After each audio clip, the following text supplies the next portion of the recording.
Welcome back to Frankly Speaking here on WYDC TV Big Fox.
Well, good morning and welcome to Frankly Speaking here on WYDC TV Big Fox. I'm your host, Frank Acom. We are broadcasting live. It took a little bit there. Sorry about that.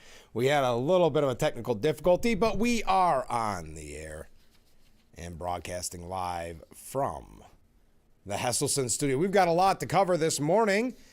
Boy, what a bad day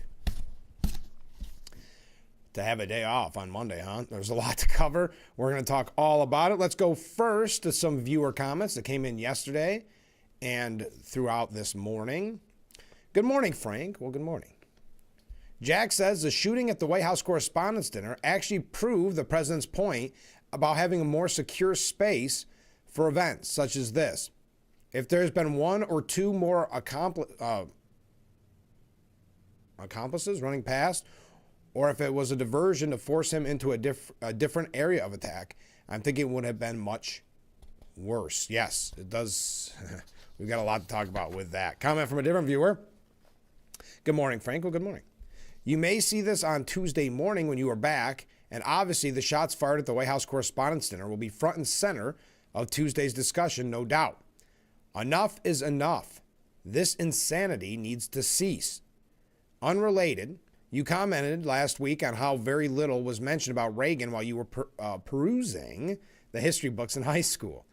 I've commented about this on your show before, but this is one of the biggest issues with Corning's library. I'll admit I haven't been there since COVID, other than to vote, because of the propaganda that is in front and center on display, showcasing what they want to push, and the kids section is the same. And I got on the computer there to satisfy my curiosity on how many materials there were for Obama and Clinton versus Trump, and it hasn't changed. You were hard-pressed to find much at all at that time. As you said, this isn't a small thing. This is a big thing. Thank you very much. Comment from a different viewer. Frankly speaking exclusive. Here is something we'll never see broadcast in America by the major news networks. A friend is currently in Cologne, Germany, and sent a street picture showing Iranians in exile supporting President Trump and the U.S.'s current effort with Iran. Earlier, while in Amsterdam, Holland, upon learning my friend was American, his Iranian taxi driver emotionally praised his love for Americans and President Trump's bold actions to help bring freedom to his homeland from the Ayatollahs. Thank you. And there's a nice picture. I didn't have a way to put it up on the screen, but I do appreciate the picture. All right. And Mark writes in this morning, says, good morning. Well, good morning, Mark. Man, we are racking up the waves. Jimmy Kimmel is in hot water again, as he has made a statement that Melania Trump looked like a glowing widow as she wants him fired. And I hope the women of this country side with her and he is fired. Furthermore, for his actions, I feel the same. He should be fired. We're going to talk about Jimmy Kimmel here in just a little bit. Now, questions are swirling surrounding the security at the White House Correspondents' Dinner. Aaron McLean, a CBS News national security analyst, said I was perplexed even before the incident about what I saw in security. McLean attended the dinner for the first time this year and said his ID was not checked at any point in the evening. Well, now we're all for ID checking. Okay. To get into the hotel, all I had to do was show a screenshot of an invitation, he said. McLean said he thinks the attack renews questions over training and procedures for the Secret Service. You can't just look at something like this and pat yourself on the back that this unserious person didn't succeed. Mr. Trump and First Lady Melania Trump were safely evacuated, as you are more than aware. Ask yourself, what if it had been 4 or 5 very serious people? Not one unserious person. Is 10 seconds to get anyone to protect the president good enough? 20 seconds to get him off the stage? I don't think so. Inside the dinner, McLean described Secret Service agents who were visible as not very close to the president. There was more people behind the curtain, but as we saw, it took them time to react. Once the incident happened, it was a full 2 minutes or so before anyone came to get the Secretary of War, Pete Hegseth, who he described as alert and assessing what was going on in the room when the shots were fired. Now, to Mark's point, Jimmy Kimmel repeated his joke last night. Jimmy Kimmel dared to repeat the hateful, ill-timed joke he made about the First Lady, Melania Trump, looking like an expectant widow in a bombed roast he delivered days before the shooting at the White House Correspondents' Dinner. Kimmel, who narrowly dodged outright cancellation for making similar distasteful jokes about Charlie Kirk's assassination in September, took to the air with a vengeance last night. Quote, "This was like deja vu for me today," he said. Kimmel explained that his mock roast featured in last Thursday's show was intended to mirror those comedians usually in part at the White House Correspondents' Dinner, which was nixed from this year's celebration. All right, what else is here? Whoops. One joke during his bit took aim at the First Lady, saying, "Our First Lady Melania is here. Look at Melania, so beautiful. Mrs. Trump, you have a glow like an expectant widow." That was his joke, quote-unquote joke. He repeated the tasteless joke verbatim in yesterday night's monologue following a failed assassination attempt on President Trump's life and after Melania called him out for hateful and violent rhetoric. At the dinner Saturday, accused gunman Cole Allen stormed into the Washington Hilton, with the alleged intent to kill as many members of the Trump administration as possible. But Kimmel on Monday swore that his performance was a pretend roast, far removed from the purported assassination attempt. Quote, "There was no big reaction to it until this morning, when I faced yet another Twitter vomit storm and calls to fire me from our First Lady." He insisted that the joke was about Melania's age difference and the look of joy we see on her face whenever she and Trump are together. Okay. In social media statement Monday morning, Melania fumed that Kimmel's hateful and violent rhetoric is intended to divide our country. His monologue about my family isn't comedy. His words are corrosive and deepens the political sickness within America. Trump himself, President Trump, also demanded that ABC, which airs Kimmel's show, immediately can the comedian, saying Jimmy Kimmel should be immediately fired by Disney and ABC. Still, Kimmel made a half-hearted attempt to empathize with Melania for what he called one of her many stressful weekends, and relented that he may now be pro-ballroom, referring to Trump's ambitious White House renovation. The President and First Lady's criticism wasn't the only fallout Kimmel caught. One of his scheduled guests, mentalist Oz Perlman, canceled his appearance on Monday's show following the shooting and the Trump's outrage. Perlman, who was set to perform his magic tricks at the White House Correspondents' Dinner, had been standing between Trump and Melania at the event when the gunfire erupted in the hallway. Podcaster John Lovett took Perlman's slot on Kimmel and made repeated jabs at the absent mentalist. Quote, "I'm sending a message to the mentalist right now. You canceled you." Okay. The last two words of his sentence were bleeped entirely. Okay. Lovett, who hosts the left-wing podcast Pod Save America, recognized the unique timing of his surprise appearance and a pointed message for Trump. Quote, "We already went through another episode of Donald Trump trying to cancel Jimmy Kimmel. Gas is up $6 a gallon. Open the blanking Strait of Hormuz," he said. He also teasingly praised Kimmel for finding a way to help the Trumps reconnect during a divided time. Now, George Clooney was slammed after defending Jimmy Kimmel's quip, if you can call it that. He said to Variety, George Clooney said, "Jimmy's a comedian, and I would argue that Carolyn Levitt didn't mean shots should be fired. She was making a joke. Fair enough. You look at that side and go, well, jokes are jokes. But the rhetoric is a little dangerous, and we've seen it a lot lately." Trump critic George Clooney said there's no place for the violence that unfolded at the Washington Gala, before adding, nor is there room for this kind of violence in Minnesota with Alex Preddy or Renee Good. Now, needless to say, critics wasted no time in bringing up the fraud allegations and embroiling the Southern Poverty Law Center to attack Clooney. Clooney and his wife donated $1 million to the nonprofit through their foundation, the Clooney Foundation for Justice, in August of 2017, 10 days after the violence in Charlottesville, Virginia. "George Clooney is irrelevant. He's a grumpy old man," said one Twitter user, blasting the Ocean 11 star.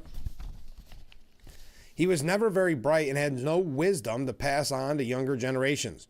America can sleep easy tonight knowing George Clooney has weighed in," said another Twitter user. President Trump and the First Lady have led calls for Kimmel to be fired, as I mentioned. We're going to talk a little bit more about this. We do have some New York State issues. We're going to hear from Assemblyman Phil Palmisano in a little clip from Albany. Also, later on in the program, we're going to hear about the upcoming college fair. Chris Callis will be our guest. That is in the 7 o'clock hour. Don't forget, on tomorrow's broadcast, we'll be talking with Sheriff Jim Allard. I didn't even look at our... Oh, there we go. All right. We got some comments. We got some waves coming in. Stay with us. We will be right back with Frankly Speaking here on WYDC TV. Big Fox.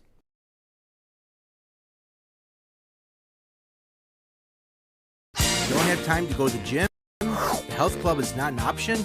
Come to Hesselson today and see why swim spas and fitness systems can fit into anyone's yard and budget. 12-foot, 14-foot, 15-foot, 18-foot dual temperature hot tub and swim spas are all on display in Hesselson's indoor and outdoor showroom. Try before you buy. 0% interest-free financing options are available on every Hesselson swim spa. Swim and exercise year-round and start making every day better. After 70 years, it's still fun to poke in the corners at Hesselson's. The Deck of Deals is here, and it's exploding into April at Chilson Wilcox. Drive home a Ram 1500 and save over $6,400. Plus, get 2.9% for 72 months or 4.9% for 84. And this comes with the best powertrain warranty in the business. 10 years, 100,000 miles. Or save up to $8,400 on a 2025 Jeep Grand Cherokee. But hurry, only 13 left. They all must go. As always, get the highest trade-in values. Period. These deals won't last. When they're gone, they're gone. Kids Time. Ask them how they're feeling and listen. When I have an asthma attack, I feel scared. Sometimes my parents have to take me to the hospital. I feel like a fish with no water. You know how to react to their asthma attacks. Here's how to prevent them. Because even one attack is one too many. Hi, I'm meteorologist Brandon Weathers. For our Tuesday, we have a chance for showers out there. Temperatures relatively close to average with a high near 62, then additional showers overnight, bottoming out in the mid and upper 40s. By our Wednesday, another day where we're rather seasonable and we have some shower potential as well as the rumble of thunder that is possible. Additional showers Thursday, briefly drier Friday. We'll have a slight chance Saturday. Temperatures consistently cooling.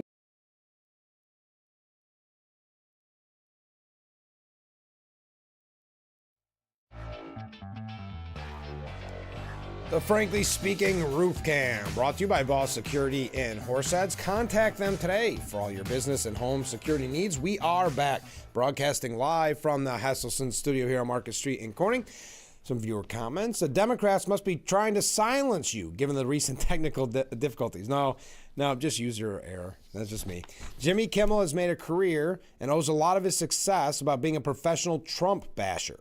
And his tawdry remarks are obviously his attempt to hold on to the base of his act. Yeah.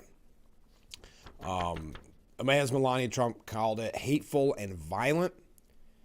Kimmel's hateful and violent rhetoric is intended to divide our country. His monologue about my family isn't comedy. His words are corrosive and deepens the political sickness within America.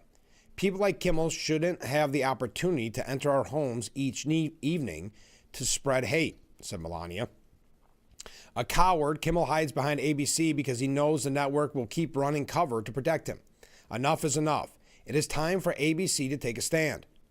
How many times will ABC's leadership enable Kimmel's atrocious behavior at the expense of our community? Calling him, again, a coward, and it deepens the political sickness within America. Let's see what. Okay, there we go. And President Trump said he called for Disney and ABC to fire Jimmy Kimmel. In a Truth Social post yesterday, he said, wow, Jimmy Kimmel, who is in no way funny, as attested to by his terrible television ratings, made a statement on his show that is really shocking. He showed a fake video of the First Lady, Melania, and our son, Barron, like they were actually sitting in his studio, listening to him speak, which they weren't and never would be. He then stated, our First Lady Melania is here. Look at Melania, so beautiful. Mrs. Trump, you have a glow like an expectant widow. A day later, a lunatic tried entering the ballroom of the White House Correspondents' Dinner, loaded up with a shotgun, handgun, and many knives. He was there for a very obvious and sinister reason. I appreciate that so many people are incensed by Kimmel's despicable call to violence and normally would not be responsive to anything that he said, but this is something far beyond the pale. Jimmy Kimmel should be immediately fired by Disney and ABC. Thank you for your attention to this matter. President Donald J. Trump. Ooh. Thank you for your attention to this matter. That's when it's getting serious. Now, Brian Stetler from CNN said that Kimmel pushes back on Trump's call for his firing in a first major test for Disney's new CEO. You know, sometimes you wake up in the morning and the First Lady puts out a statement demanding you be fired from your job. We've all been there, right? That was Jimmy Kimmel's joke yesterday. What a day. The pressure, which is also coming from President Donald Trump and a host of his allies, has created a headache for new Disney CEO Josh D'Amaro, who succeeded Bob Iger just 6 weeks ago. The Kimmel controversy is the first major Trump test for D'Amaro, who previously ran Disney's theme parks and now oversees networks like ABC as well. Kimmel quipped on last Thursday's episode, we already know the joke, okay. But after a gunman opened fire outside the dinner ballroom at the White House Correspondents' Dinner on Saturday, Trump and his allies have recontextualized the joke as a call to violence. Only because it's Trump would it have been recontextualized. It was not any stretch of the definition to call for assassination, Kimmel said, and they know that. I've been very vocal for many years, speaking out against gun violence in particular. I agree that hateful and violent rhetoric is something we should reject. I also should point out Donald Trump is allowed to say whatever he wants to say, as are you, and as am I, and as are all of us, because under the First Amendment, we have, as Americans, the right to free speech. Now, there's no indication that Disney is thinking about firing Kimmel. A spokesperson for D'Amaro did not respond to a request for comment. Representatives for ABC and Kimmel have also remained tight-lipped since the controversy erupted. But actions speak louder than comments, and Monday's actions, like the business-as-usual attitude at Kimmel's show, signal that Disney is not buckling under Trump's pressure. Behind the scenes, ABC executives and Kimmel likely discussed what he might say on Monday's show about the controversy. Quote, he has to say something tonight. I think this is the way to do it. Address the First Amendment issues at stake, said Bill Carter. Pro-Trump media outlets and influencers blasted Kimmel online after Saturday, foreshadowing a concerted effort from the Trump administration to push him out. The alleged gunman was charged Monday with attempting to assassinate Trump. The First Lady condemned Kimmel. We know all that. Okay. Wow. Isn't it an amazing attitude from CNN? Brian Stetler here. To downplay what happened? Iger's deputy, Dana Walden, who has a close relationship with Kimmel, later said the suspension was this is about his previous suspension, was to take the temperature down. Walden is now D'Amaro's number 2 as the president and chief creative officer of Disney. Nexstar and Sinclair are still in business with ABC and are still on the record as having reservations about Kimmel's show, but they might hesitate to yank Kimmel this time around since the backlash to their boycott was so intense last September. Kimmel, who has been an outspoken critic of the president for years and has attended no King rallies in recent months, has argued that politics are unavoidable for him right now.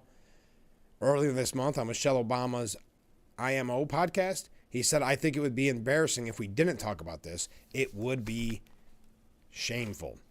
Now, Jasmine Crockett, everybody's favorite, Jasmine Crockett, posted on social media what appeared to be a contradictory message about the shooting over the weekend. In the shooting that unfolded at the Washington Hilton, gunman Cole Thomas Allen of California rushed through a security checkpoint with guns and knives. One Secret Service agent was shot in the chest but was saved by his bulletproof vest. The Justice Department charged Allen with attempting to assassinate the president, transporting a firearm and ammunition in the interstate commerce with intent to commit a felony, and discharge of a firearm during a crime of violence. President Donald Trump, Vice President J.D. Vance, and other administration officials were in attendance, as were members of Congress and the media. Trump and other attendees were rushed off the stage, and the suspect was taken into custody. Crockett, who lost in the Democrat primary for the U.S. Senate, has made multiple posts about the shooting since it happened, with some condemning political violence and others questioning whether assassination attempts against Trump were staged. On her official X and Threads account, she said the political violence is unacceptable and must stop. I'm grateful that everyone attending tonight's White House Correspondents' Dinner is safe. But on her Jasmine for U.S. campaign Threads account, she posted, has there ever been a president have this many close attempts on his life? And attempts in quotation marks. Maybe it's lax gun laws, maybe it's lack of mental health funding, or maybe it's fake. Who knows? That's what Jasmine Crockett said. Fox News Digital reached out to Crockett's office for comment. A message was also left with the office of House Minority Leader Hakeem Jeffries, seeking his comment. No response. In the immediate aftermath of the shooting, Trump began claiming that the incident showed the need for his proposed White House ballroom, Other administration officials and the president's allies in Congress quickly began pushing for the ballroom as well. But the dinner was hosted by the White House Correspondents Association and not the White House, and it was more than twice as many guests as the proposed ballroom could hold. A judge had on multiple occasions halted construction of the $400 million White House ballroom, ruling that it lacked congressional approval while offering an exemption for actions strictly necessary to ensure the safety and security of the White House and its grounds. All right, we got to take a break. We're running late. Stay with us. We'll be right back with Frankly Speaking after this.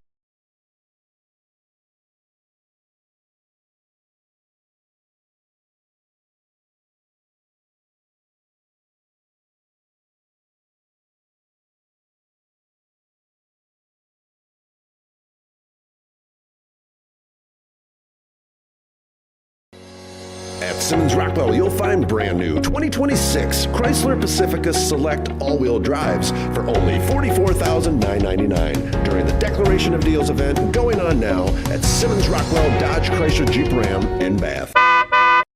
Value days are here, and our prices are lower than ever. Stop by your neighborhood value home centers and spring into savings.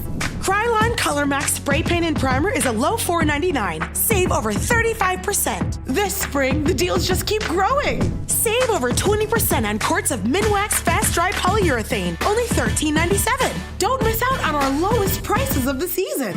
Value for the do-it-yourselfer. In you. I lost 19-year-old son Johnny to suicide after he became psychotic from using marijuana, vapes, and dabs. He experienced cannabis-induced psychosis and thought the mob and the FBI were after him. Dabs are products with concentrated, high-potency THC, the chemical in marijuana that gives users the high feeling. One hit on a dab pen today is the same as smoking 50 old-fashioned joints back in the day. Use of THC before the age of 25 causes changes in brain development, a loss of IQ points, and lower motivation. Studies show THC increases the risk of anxiety, depression, and schizophrenia in developing brains. I lost my child, but it's not too late for yours. Educate your teen on the harms of marijuana. A public service message from the nonprofit Johnny's Ambassadors. Learn the risks and get the facts at johnnysambassadors.org.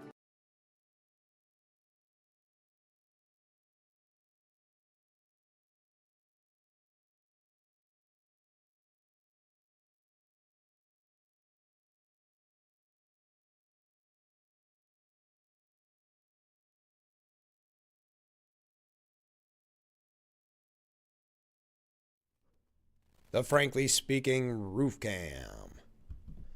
Brought to you by Boss Security in Horseheads. Contact them today for all your business and home security needs. We are back, broadcasting live from the Hesselson's studio. Comment from a viewer. Good morning, Frank. I find it interesting that the shooter from California came from California, where they have strict gun control.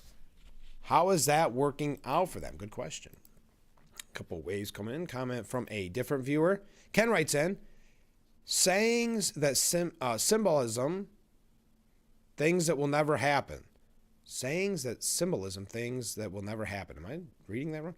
When pigs fly, selling you the Brooklyn Bridge, when heck freezes over, on the second Tuesday of next week, when Kimmel gets fired. Yes, that will never happen. I know he won't get fired. But now you've got people are celebrating these assassination attempts online. Ricky Schlott from the New York Post says attempts have been made on OpenAI CEO Sam Altman's life not once but twice, just in the month of April. Then on Saturday, a madman trying to assassinate President Trump, the third known attempt, was thwarted in Washington, D.C. Worryingly, the response online isn't condemnation. For some, it's a sick celebration. I kind of like it, one anonymous Reddit user responded to news someone threw a Molotov cocktail at Altman's house on April 10th. After all those blanky decisions Altman's made, particularly giving us, well, I don't feel any semblance of sympathy for him, said another user. Keep him coming. Another chimed in to the online thread, and a third said, good on you. Best news I've heard all day. AI doomers convinced artificial intelligence will displace jobs or even destroy humanity are incredibly rallying around Altman's 20-year-old accused attacker. On April 10th, Daniel Marino Gama allegedly attempted to kill Altman at his home in San Francisco with a Molotov cocktail before trying to burn down OpenAI's headquarters. He has since been charged with attempted murder. On Instagram, comments with thousands of likes celebrated the attack. "I hope that Molotov cocktail is okay," one user joked. Another asked, "Where can we support their bail fund?" Wow.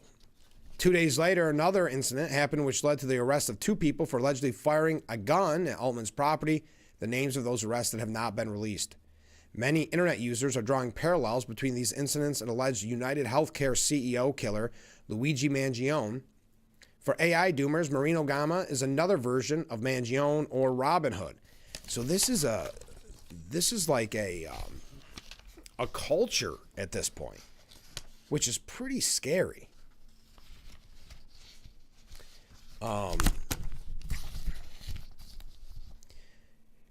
It says here, according to a 2025 YouGov poll, the idea is more and more trendy among younger generations.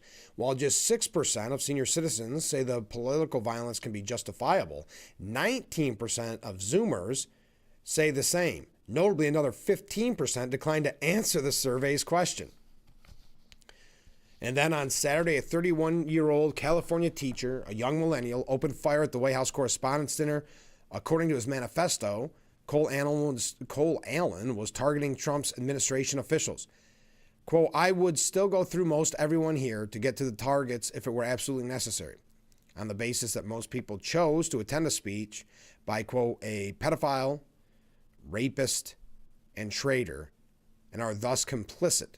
But I really hope it doesn't come to that." And that's what Nora O'Donnell read. Trump was not very kind. We'll talk about that in just a moment. But a Wisconsin teacher was placed on leave following controversial comments in which he said he was, quote, "not impressed with recent presidential assassinations." I don't know how you say the school's name. The school social studies teacher, Patrick Meyer, suggested that the 4 men who successfully assassinated a U.S. president must be rolling over in their graves after recent failed attempts to kill a president. Quote, "I'm not impressed with recent presidential assassins. It's blanking embarrassing. Sad." Then he said, "MAGA, make Americans great assassins again. Sad." The school district released a statement on Monday saying it had been made aware of his post and that Meyer, who has worked as a teacher in the district for more than 20 years, has been placed on administrative leave. Wow. Now we talk about what we're dealing with indoctrination in schools. The district wrote, the district has placed the employee on administrative leave and is taking additional action to review the matter in accordance with its policies and procedures. This area school district is committed to maintaining a safe and supportive learning environment for all students, families, and staff, and unequivocally rejects any conduct, expression, or behavior that may encourage, condone, or promote violence in any form. The district also said that the content of the social media post was not related to the area school district, and there's been no evidence of a risk to the safety of our students and schools. Representative Tony Wyde, Republican from Wisconsin, said on social media, "This type of disgusting rhetoric has no place in our society and does not represent our values in Wisconsin's 8th Congressional District. It's not the example that our teachers should be setting for northeastern Wisconsin students." The comments came amid heightened concerns over political violence following the recent shooting at the White House Correspondents' Dinner. So making assassins great again. Now, The View, during their program on ABC, another ABC program, host Anna Navarro led her co-host in relishing that President Trump and his cabinet felt the fear of death during Saturday's White House Correspondents' Dinner shooting and might now be more open to gun control. Wow. Newsbusters managing editor Curtis Houck posted an excerpt from the Disney-owned talk show in which Navarro expressed bewilderment that Congress did not pass gun control after the December 14, 2012 Sandy Hook Elementary School shooting. She said, but maybe now that they have felt that fear themselves, they will do something. Navarro talked about the important political leaders who were at the White House Correspondents' Dinner and said now they know they've lived in it in their own flesh. The fear that our school children go through.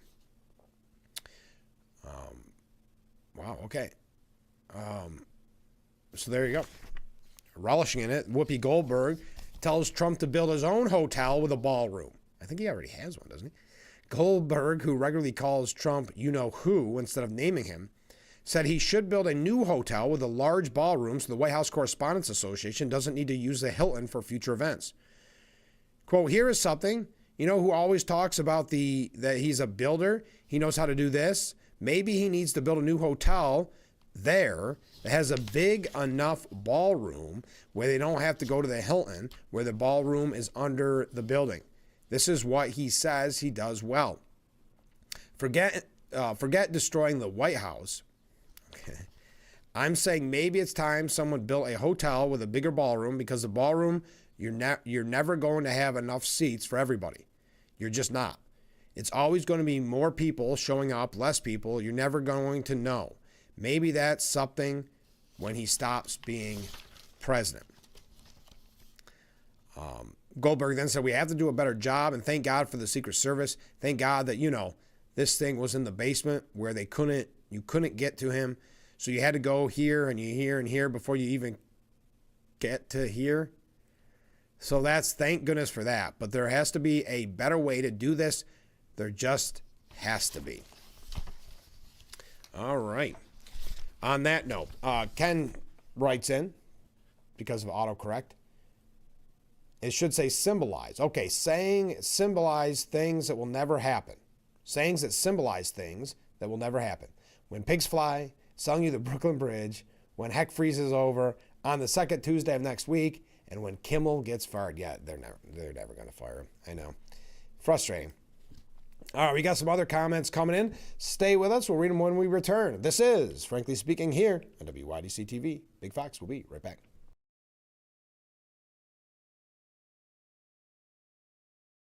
What better way to start or end every day than relaxing in your very own Hesselson's hot tub? Massage therapy, relaxation, stress reliever, pain management, soothing muscles, or just spending time with a loved one. Hot water therapy really does make every day better.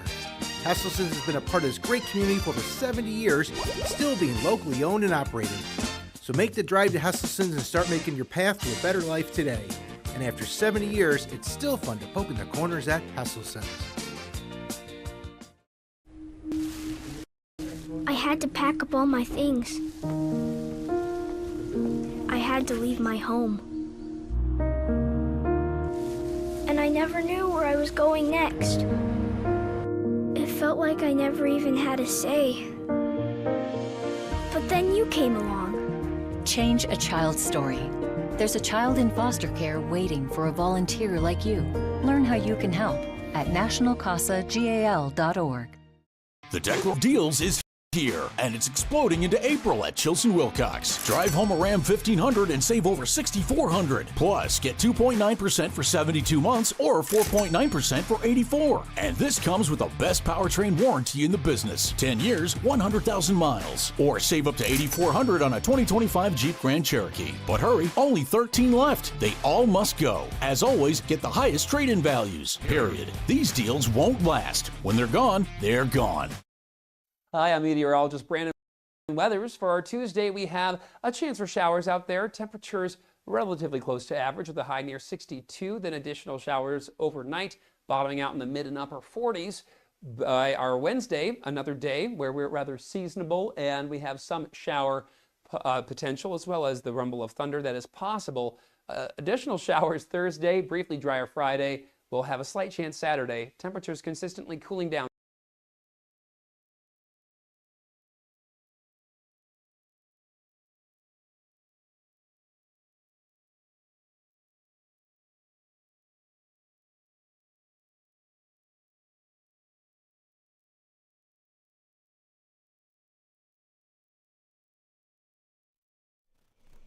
The Frankly Speaking Roof Cam. Brought to you by Boss Security in Horseheads. Contact them today for all your business and home security needs. We are back, broadcasting live from the Hesselson studio. Comments from viewers. Welcome back and good morning. Well, good morning. An off-topic observation.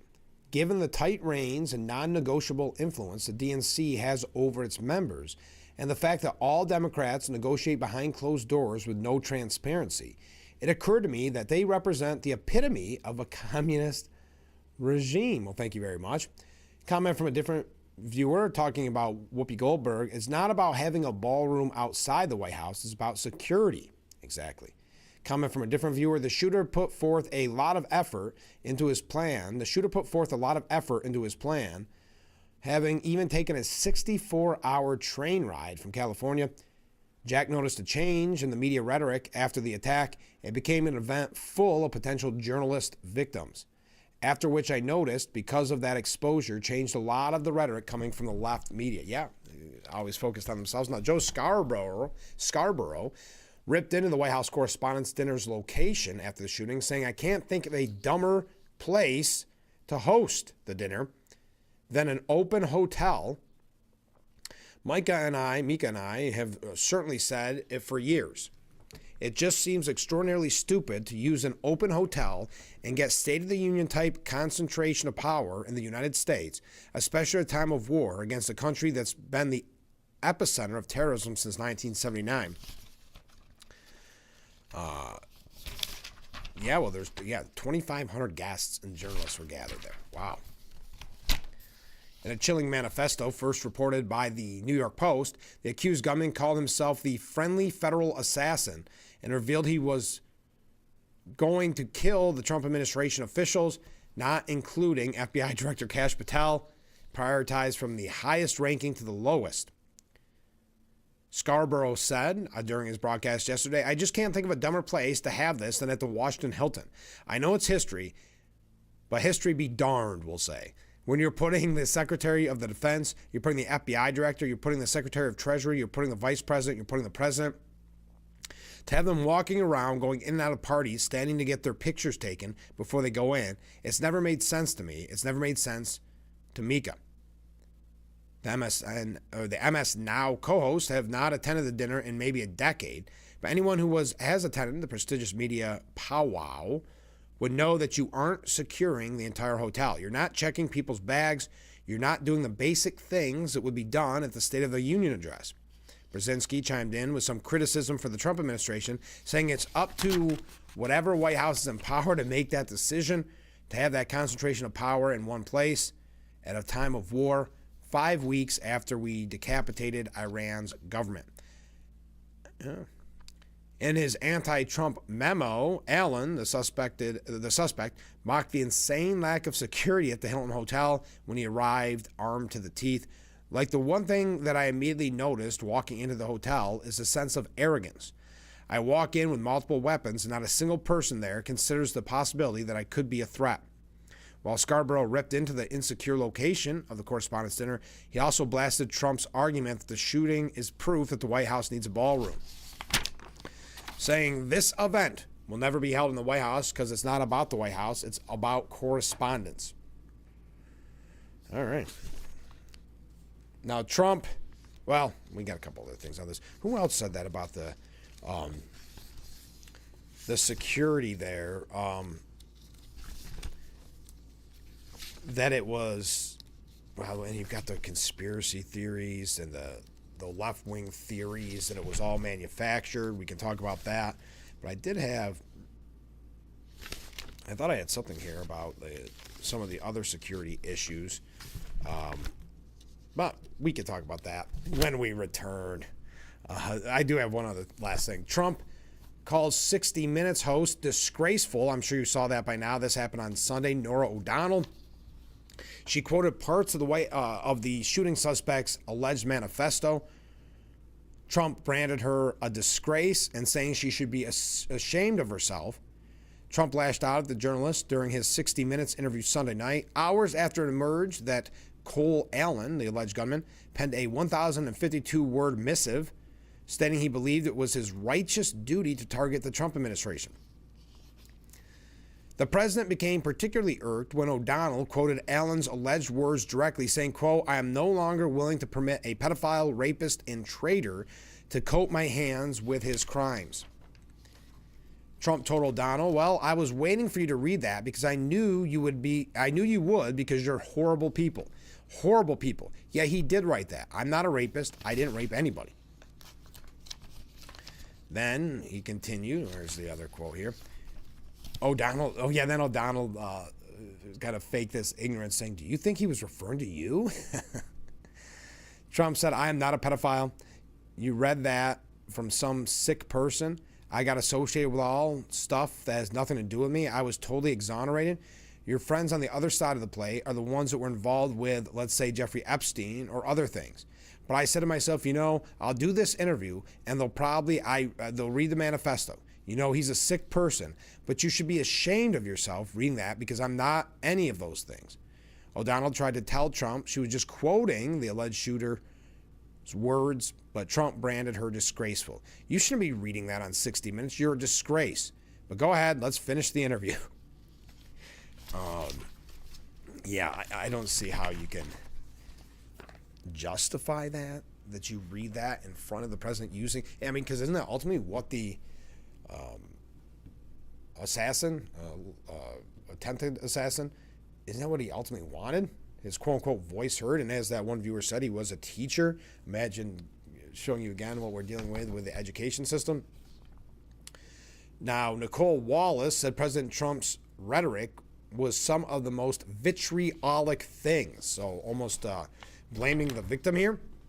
Some of the stuff is like at 2 and 3 in the morning, 12:30, 12:38 a.m., 2:45 a.m. seems to be when some of the most vitriolic things, like charging former President Obama with felonies, occur.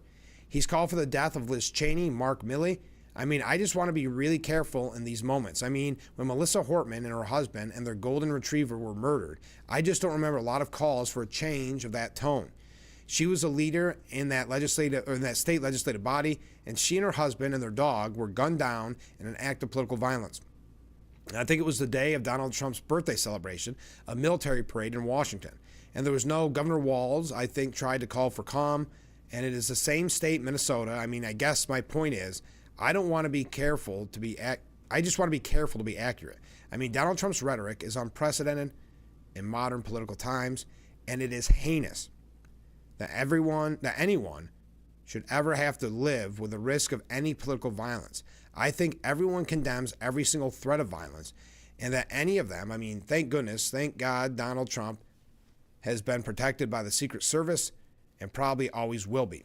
Thank God, as President Obama is, former President Bush. I pray that Charlie Kirk had better security rhetoric and speech that you don't like should never lead to violence. But I think Christopher Wray testified at the end of Donald Trump's first term that the greatest threat to our homeland is now domestic extremists. All right, that was Nicole Wallace. We got to take a short break. Stay with us. We'll be right back with Frankly Speaking here on WYDC TV. Big Fox will be right back.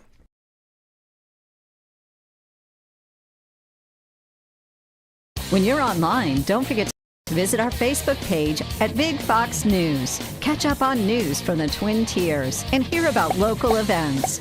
All on Facebook.com/Big Fox News. It's the home of creativity. Release your inner audio engineer. Create with the 3D printer. Make your clothing ideas come together with our sewing machine rentals. Or come to the library event nights to chat with those within your community. All with your library card. Go to your local library today. When it's to home improvement, Horseheads Do-It Center has you covered. Family-owned, locally trusted, and packed with everything you need for any project. From top-quality tools to kitchen and bath essentials, we make it easy. Competitive prices, expert advice, friendly service. Visit us at 124 North Main Street or online at doitbest.com/horseheads today.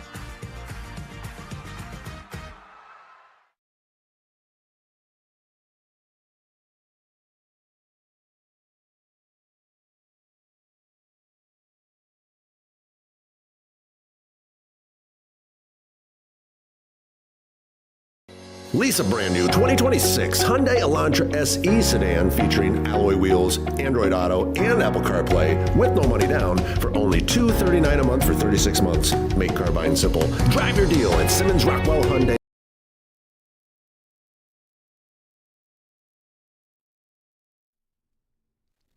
The Frankly Speaking Roof Cam, brought to you by Boss Security in Horseheads. Contact them today for all your business and home security needs. We are back, broadcasting live from the Hesselson studio. Claire McCaskill was on MS Now's Deadline program, and she says, I'm not saying that both sides haven't engaged in heightened political rhetoric that leads itself down a path that is dangerous. But for this administration to be pointing a finger when the guy in charge uses language constantly against people he doesn't like, that is incendiary. And that's a great example. I mean, horrible person, you're a disgrace. He calls people traitors, which if you're a traitor, that is, a capital offense in this country. And so I wish the president, what would be really great is for the president to say, you know what, I'm going to quit calling people names, and I would like everyone to quit calling people names. I would like all of us to agree that we may disagree on political issues, we may disagree on public policy, but the vast majority of the people who do this work are honorable, and they need to be treated with respect and dignity. If the president would say that instead of being constantly on a vengeance tour, that would help. I think all of us need to try to tone down the rhetoric, but it's really hard when he is name calling almost from sun up to sundown. All right, little victim blaming there. Now, Judge Janine Pirro, Elmira native. Think about that with Kane from Elmira, Pirro from Elmira. Pretty impressive. She said federal prosecutors have a solid case against a suspect accused of attempting to assassinate President Trump. We have, quote, we have a solid case. It's very clear what his intent was. It was to kill the president. Everything about what he did, what he said, the guns that he brought with him across state lines. I mean, this is a solid case. We will be able to track everything he did. Pirro said prosecutors intend to pursue the case to the fullest extent of the law, noting that suspect faces the possibility of life in prison as officials continue to build their case. Quote, we're just getting started. Now, CNN has been forced to postpone a scheduled anti-Trump documentary. So CNN was going to broadcast an anti-Trump documentary called Imperial Presidency. Tweeting out an update. My latest CNN documentary, The Imperial Presidency, will air at a later date. We will keep you posted, said Fareed Zakaria. As someone pointed out on X, they keep having to delay programming on right-wing fascism because of left-wing violence. Okay. Apple knows that programming like this inspires violence against the political right. It's the same with CNN's Imperial Presidency documentary. The leftist teacher accused of attempting to murder Trump this weekend reportedly attended one of the No Kings protests. The whole idea behind the ludicrous claim that Trump behaves like a king is to justify his quote-unquote assassination. As I've said many times before, we don't have to go into all that. But yes, CNN postponing their Imperial Presidency anti-Trump documentary. Now, Obama, well, we'll tell you what Obama had to say after we take a short break. Stay with us. We'll be right back with Frankly Speaking. Read your comments. We'll be right back after this.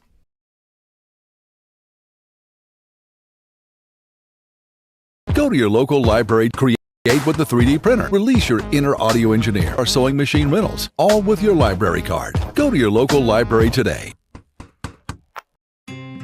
Give kids time. Just 5 minutes a day. Ask them how they're feeling. And listen. Attention high school students. The Elmira Elks College Fair will be happening April 29th from 6 to 8 p.m. at Thomas A. Edison High School in Elmira Heights. It's open and free to the public. There will be up to 50 college representatives from technical schools, universities, in-state, out-of-state, 2-year, 4-year, public and private schools. Also, the United States Armed Forces. If you're looking to transfer, this will be the college fair for you.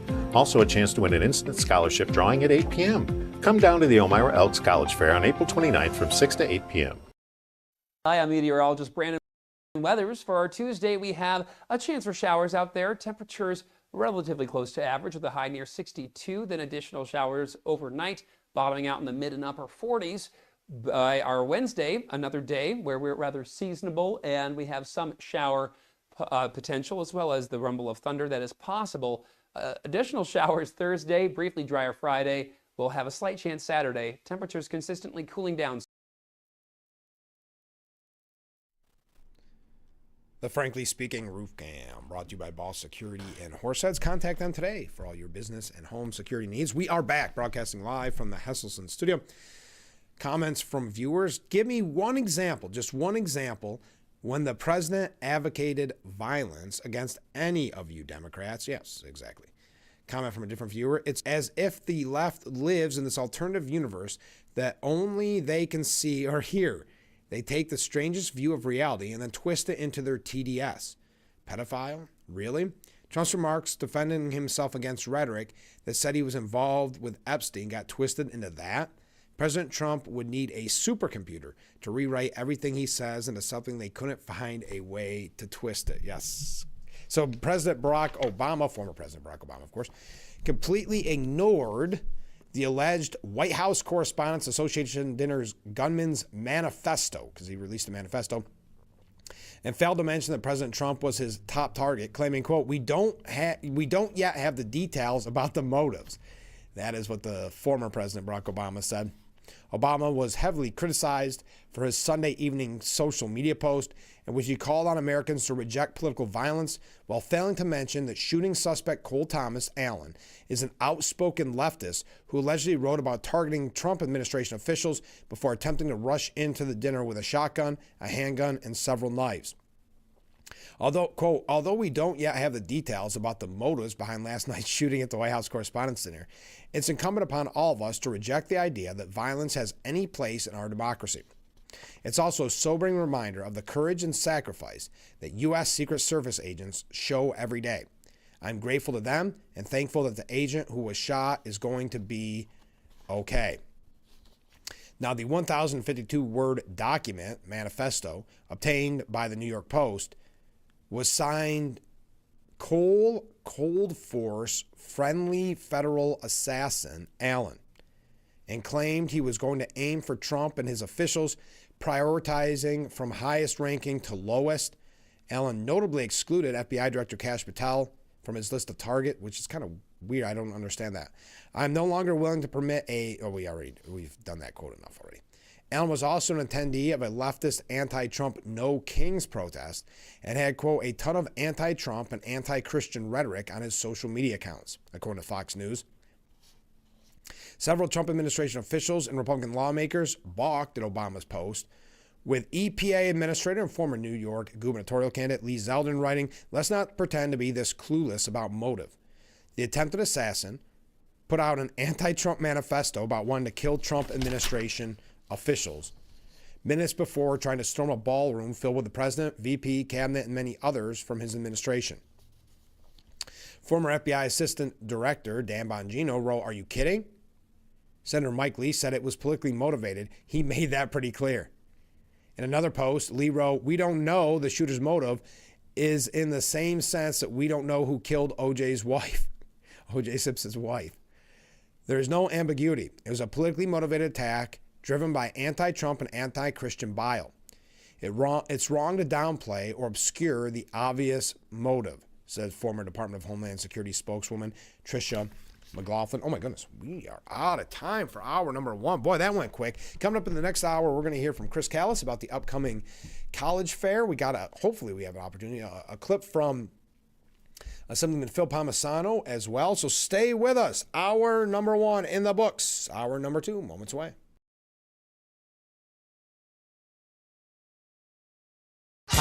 This is Tom Witzel, owner of Hesselson's in Amara Heights. At Hesselson's, we care about your well-being and overall health, whether it's relieving stress, muscle recovery, increasing circulation, or just revitalizing the body. Hesselson's now has 2 complete line of infrared and traditional rock saunas in our new and expanded showroom. Come in today and see why owning a sauna is the start of your new healthy lifestyle. Hesselson's is still locally and family-owned and operated in Amara Heights. After 70 years, it's still fun to poke in the corners at Hesselson's.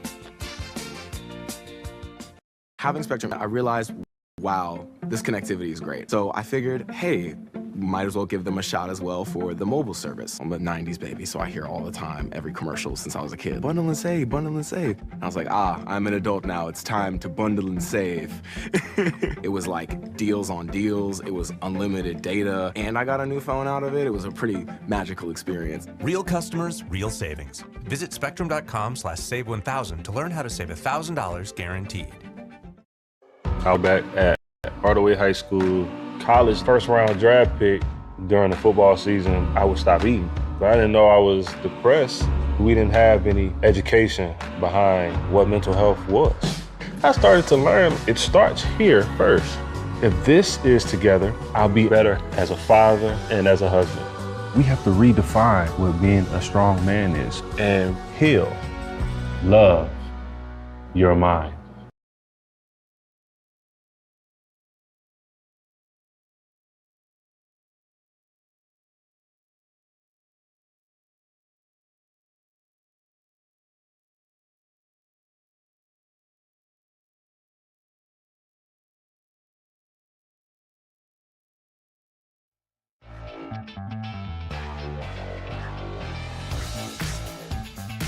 And welcome to hour number 2 of Frankly Speaking here on WYDC TV Big Fox. I'm your host, Frank Acom. Oops. We are broadcasting live from the Hesselson studio. We're talking about the attack, the assassination attempt at the White House Correspondents Association dinner.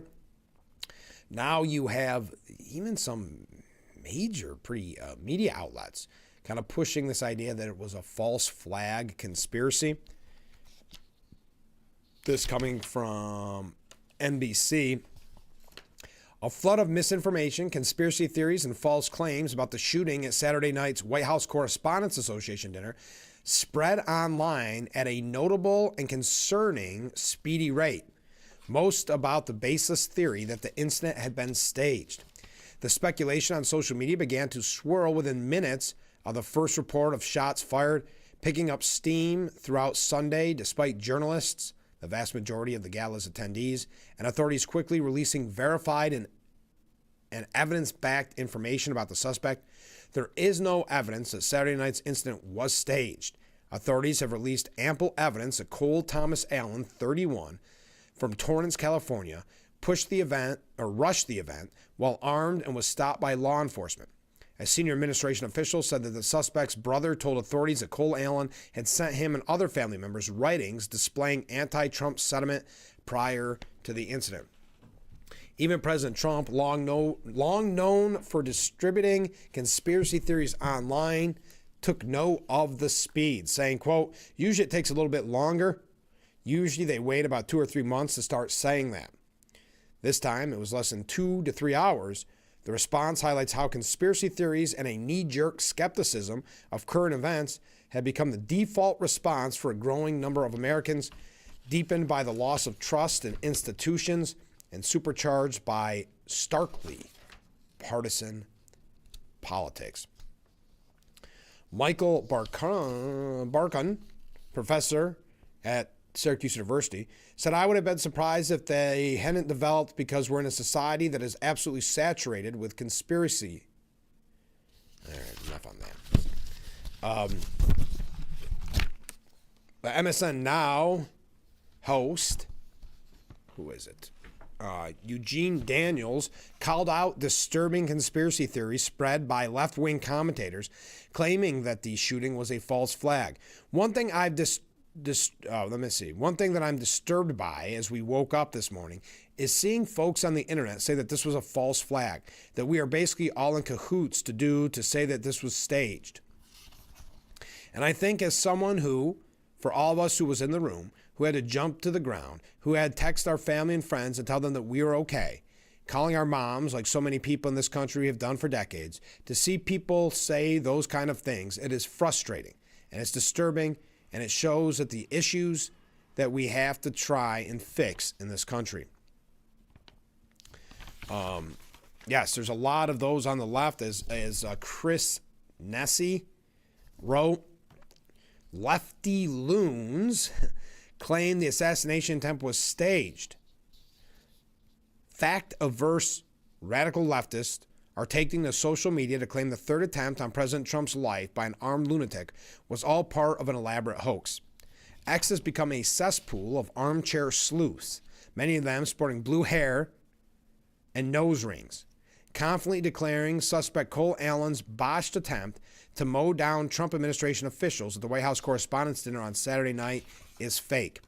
The fringe conspiracy theories for why the assassination attempt was staged ranged from it was aiming to be a distraction from the Iran war or the Epstein files to clearing the way to build Trump's proposed $400 million White House ballroom.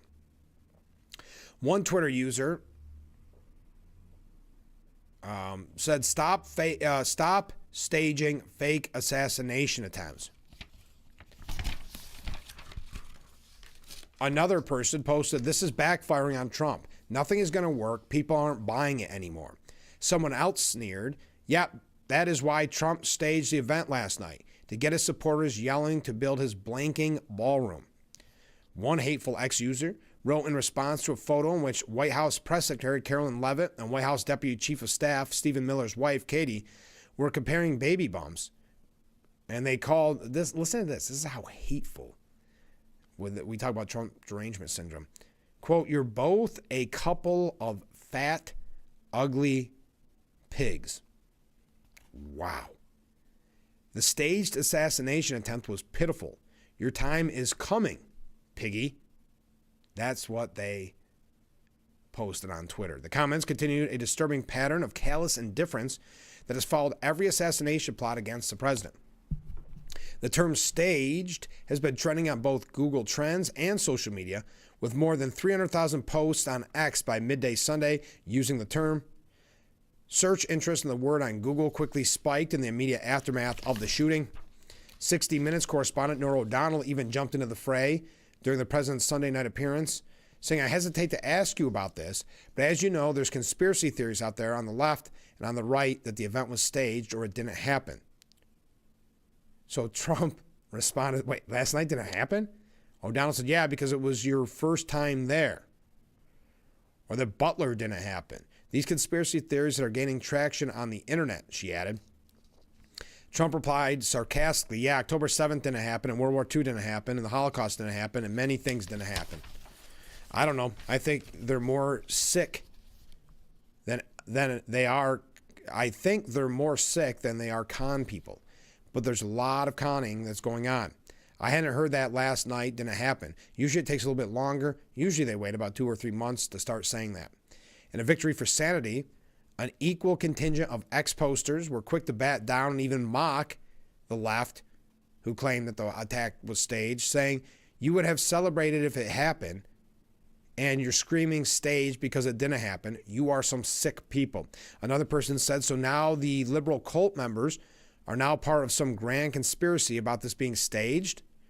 Political commentator and podcaster Michael Knowles said it was staged by a California Democrat teacher who donated to Kamala Harris and will now spend the rest of his life in prison in order to help Trump. Yeah, that's a good point. Even the left-leaning news commentary cable channel MS Now threw cold water on the conspiracy theories. As I mentioned, Eugene Daniels calling that out. Okay. AOC, Alexandria Ocasio-Cortez, called the recent attack at the White House Correspondents' Association dinner a very clear failure of systems and urged a thorough investigation into how the suspect was able to breach security. Quote, I think that an attempt like this is very clear failure of systems. Adding that officials need to determine how such a catastrophic failure to secure the perimeter occurred. She dismissed conspiracy theories surrounding the incident, but said events like this demand a very thorough and very real investigation, pointing to past security lapses that prompted oversight action. AOC also rejected calls to build a new White House ballroom, arguing the proposal predates the incident and should not be used as justification for new spending. Wow. Interesting that AOC all of a sudden is worried about government spending. The idea that they are now trying to change the rationale for this doesn't quite add up. In fact, the White House long had facilities for hosting, which also included the East Wing of the White House prior to them bulldozing the crown jewel of the American people. Wow. So I don't believe that in an era where they are jacking up prices on the American people, when they are gutting everyone's health care, when people cannot afford to pay their rent and their mortgages, that we should be choosing our precious treasure, little treasure that we have in this country, to build an ornate castle on a scale of which is quite unprecedented and unbelievable, without any sort of accountability to those funds. When asked if she feels safe as a member of Congress, AOC responded, "I never have." Okay. Wow. All right. Now, Hakeem Jeffries attacked Carol Levitt and then defended his maximum warfare promise. Now, we mentioned that on probably, was it Friday's show? Where he was talking about maximum warfare against the president. I know you said you stand by your comment, but at the same time, you have been a subject of threats as well. So with respect to this comment about maximum warfare, even if it's about redistricting, why not tone down the language here in this moment? A reporter asked Hakeem Jeffries. He said, I think that's what's interesting to me, as you pointed out, is that the so-called White House press secretary, who's a disgrace, she's a stone-cold liar, had the nerve to stand up there and read talking points being critical of statements, all taken out of context, that Democrats have made. Jeffries' comments came after Carolyn Levitt, during a press conference on Monday, called for people to tone down the rhetoric in the aftermath of a gunman opening fire at the Washington Hilton Hotel on Saturday, as we know.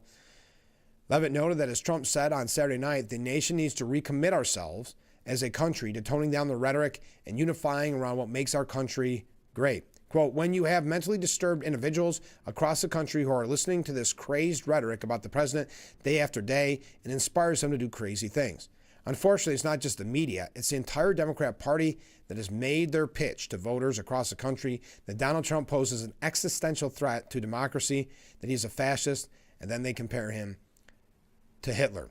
Levitt provided examples of statements from Democrats such as Jeffries, Pennsylvania Governor Josh Shapiro, and Senator Elizabeth Warren, saying Representative Hakeem Jeffries just this month, said, we are in an era of maximum warfare everywhere all the time. Governor Josh Shapiro said heads need to roll within the administration. Senator Alex Padilla said people are dying because of fear and terror caused by the Trump administration. Senator Elizabeth Warren, President Trump is making the country look like a fascist state. But again, Hakeem Jeffries stands by his maximum warfare language, saying, I don't give a, we'll say, darn about your criticism. Wow. The notion that any of us are concerned with so-called criticism from those phony Republicans as it relates to anything that has been said, certainly as it relates to the comment related to maximum warfare everywhere all the time in connection to the redistricting battle that Republicans launched, I stand by it. You could continue to criticize me for it. I don't give a darn about your criticism.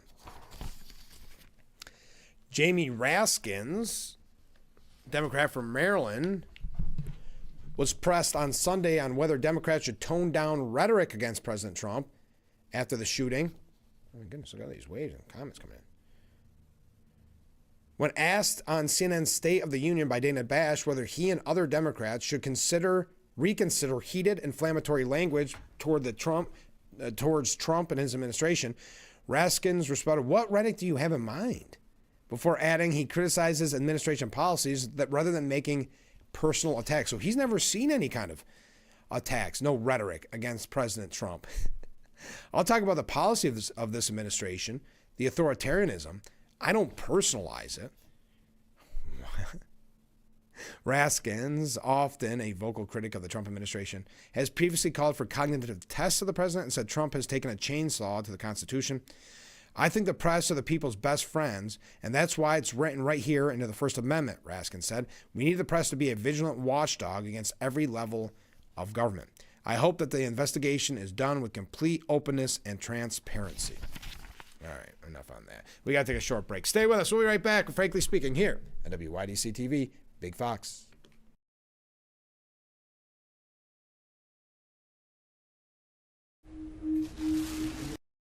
I had to pack up all my things. I had to leave my home.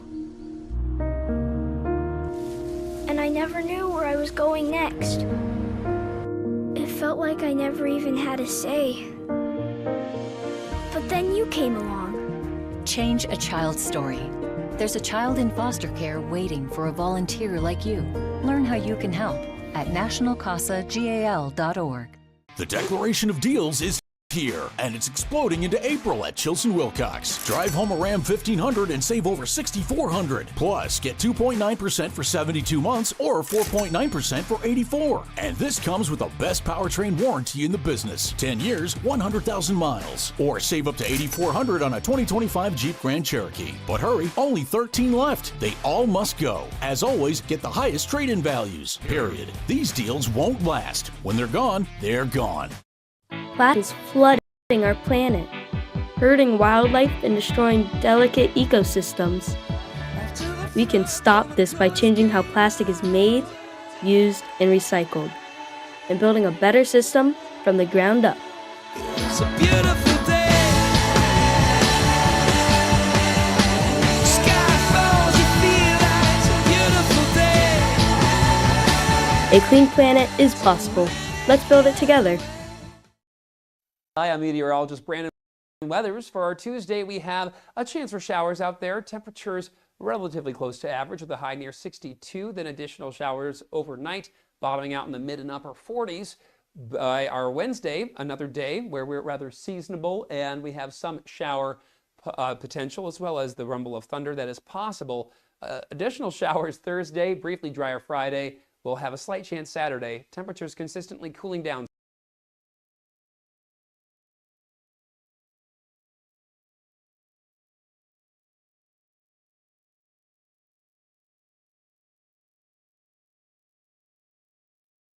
The Frankly Speaking Roof Cam, brought to you by Boss Security in Horseheads. Contact them today for all your business and home security needs. We are back broadcasting live from the Hesselson studio. Some comments from viewers here. It might be worth noting that no president has survived more assassination attempts than Trump, now at 3.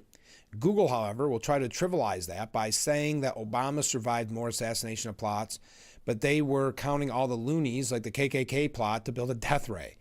I'm so sick of Democrats claiming falsely that political violence is on both sides, not even close. Comment from a different viewer. Good morning. People need to grow up. Life is too short. We all need to lean on God. Comment from a different viewer. Was that bullet that cut Trump's ear fake? So I asked the idiots who advocate for conspiracy theory, was the fire at the Pennsylvania governor's mansion also conspiracy? You Democrats who live in the make-believe fantasy world make me sick. Ken writes in, I have to give credit where credit is due. Kamala Harris, says that there was a system failure, and who would know more about a system failure than Kamala Harris? Good point, Ken. Thank you very much. Comment from a different viewer. Good morning, Frank. Good morning. Obama and many other has-beens and wannabes are obviously starving for attention. It's one thing to be in an interview and are being asked an opinion, but to yell from the rooftop for attention is another. I've been told how intelligent Obama is, so I have to believe that the attempted assassin was more likely trying to get autographs on his props to sell on eBay. Thank you very much. Now, the White House said the targeting of Trump stems from 11 years of left-wing and media demonization. Carolyn Levitt saying nobody in recent years has faced more bullets and more violence than President Trump. This political violence stems from a systematic demonization of him and his supporters. By commentators, yes, by elected members of the Democrat Party, and even some in the media. This hateful and constant and violent rhetoric directed at President Trump day after day after day for 11 years has helped to legitimize this violence and bring us to this dark moment. Those who constantly falsely label and slander the president as a fascist, as a threat to democracy, and compare him to Hitler to score political points are fueling this kind of violence. The left-wing cult of hatred against the president and all of those who support him and work for him has gotten multiple people hurt and killed, and it's almost did so again this weekend. When you read the manifesto of the shooter, ask yourself, how different is the rhetoric from this almost assassin than what you read on social media and hear in various forums every single day? The answer is, if you're being honest with yourself, is that there is no difference at all. And then she also criticized what Jimmy Kimmel had to say, saying, who in their right mind says a wife would be glowing over the potential murder of their beloved husband? And having experienced what I did with the First Lady on Saturday night, I could tell you that she was anything but that. Aaron Blake of CNN, they have no shame. Trump's hypocritical crusade on violent rhetoric and the country's emerging split reality. A month ago, President Trump unabashedly celebrated the death of former FBI Director Robert Mueller, saying, good, I'm glad he's dead. He can no longer hurt innocent people. On Monday, Trump and his White House responded to a shooting at the White House Correspondents' Dinner this weekend by decrying Democrats' supposedly beyond-the-pale rhetoric and labeling them as a cult of hatred. Their chief example of this kind of rhetoric, Jimmy Kimmel telling a joke that made light of Trump's potential demise days before this weekend's shooting. And we know exactly what he said. Apparently, it's okay for Trump to celebrate a public servant's death, but it's not okay for Jimmy Kimmel to joke about Trump's? Can you imagine they're trying to justify that with this kind of statement?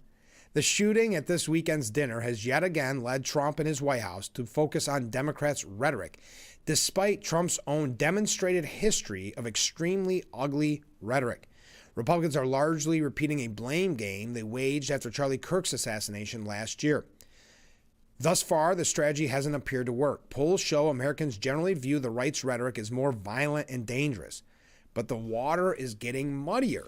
Episodes of political violence have almost become a choose-your-own-adventure in which many people on both sides seem to embrace attractive but false narratives about the motives behind political violence. And that's liable to lead to ugly places. This political violence stems from a systematic demonization of Trump and his supporters by commentators, yes, by elected members of the Democrat Party, and even some in the media, as I quoted Carolyn Levitt saying earlier. The first thing to know is that definitive statements about alleged shooters' motivations this early are generally speculative at best. Often reports surface that suggest the perpetrator had mental health issues. Are they really twisting themselves up into a pretzel to defend the Cole Thomas Allen? The accused attacker apparently left a paper trail that provides clues about his potential motivation, including social media posts that compared Trump to Adolf Hitler and encouraged other critical of his presidency to purchase guns. But as with Charlie Kirk's assassin, it's difficult to draw such a direct line until you know more. Secondly, while it's completely valid to think it was a terrible idea for Kimmel to joke about Trump's death, the president long ago ceded the moral high ground on such things. Pearl clutching over Kimmel's jokes or Democrats' rhetoric without addressing Trump's own rhetoric is a remarkable exercise in selective outrage. Trump has quite simply crossed the line both more forcefully and more often. There's a prominent example of the January 6, 2021 Capitol attack when he encouraged his supporters to protest and stayed silent for hours as violence broke out, resulting in multiple deaths. But there's plenty of other examples too. He celebrated Mueller's death. He responded in a remarkably callous fashion to the murders of Rob Reiner and his wife. Despite complaining about the left making Nazi comparisons, he in 2017 compared the intelligence community to Nazi Germany, and in 2024 called former President Joe Biden's team a Gestapo administration. Why am I going through all this? That's CNN. It is unbelievable. But hey, when we come back, we're going to hear from our good friend Chris Callis, so don't go anywhere. We'll be right back with Frankly Speaking here on WYDC TV. Big Fox.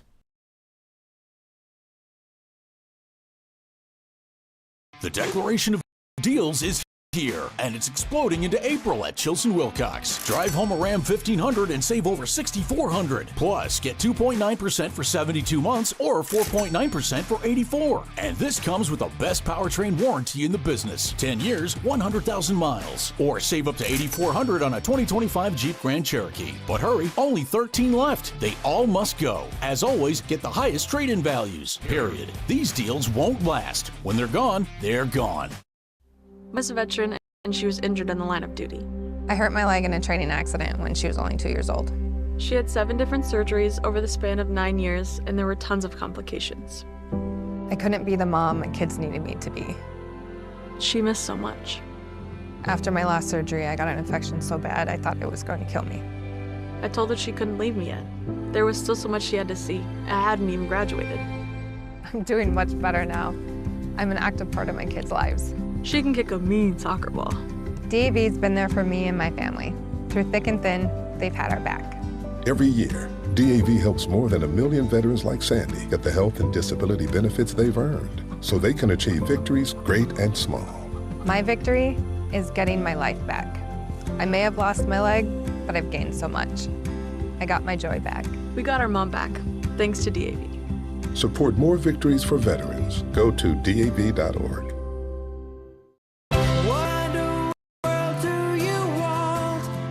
No matter where you are, too many kids are going hungry and without. Together, we can help children thrive. Feed the Children is committed to creating an America and a world where no child goes to bed hungry.